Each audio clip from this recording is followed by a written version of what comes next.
ஹாய்ங்க, வணக்கம். இன்றைக்கி நம்ம மாடி தோட்டத்தில் ஒரு சின்ன அறுவடை தான் எடுக்க போகிறோம்.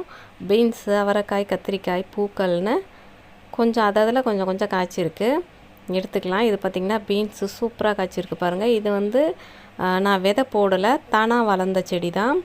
ஏதோ தப்பு செடியாக ஒரே ஒரு கொடி வளர்ந்துருந்தது. அதிலேருந்து கொஞ்சம் பீன்ஸ் எடுத்துக்கிறேன். இது ட்ராகன். இந்த பழம் பார்த்திங்கன்னா நல்லா சம்மரில் தான் காய்க்கும்.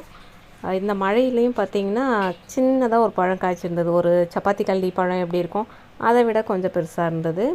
இந்த கத்திரிக்காய் பாருங்கள், மடிப்பு கத்திரிக்காய்ன்னு சொல்லுவாங்க, காளான் கத்திரிக்காய்னு சொல்லுவாங்க. வெள்ளை கலர். இது ரொம்ப நல்லா இருந்தது.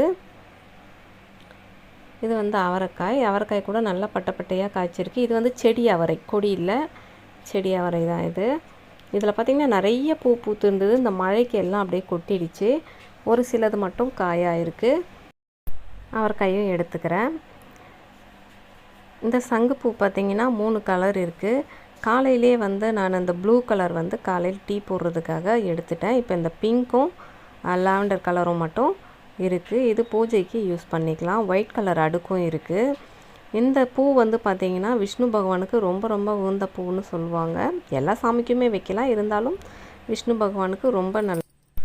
இப்போ பார்த்திங்கன்னா இவ்வளோ காய்கள் பறிச்சிருக்கோம். காய், பழம், பூன்னு எல்லாமே எடுத்துருக்கோம். நம்மளே செடி வளர்த்து நம்ம கையால் பறித்து சமைச்சு சாப்பிடும்போது அந்த டேஸ்ட்டே வேறு தான்.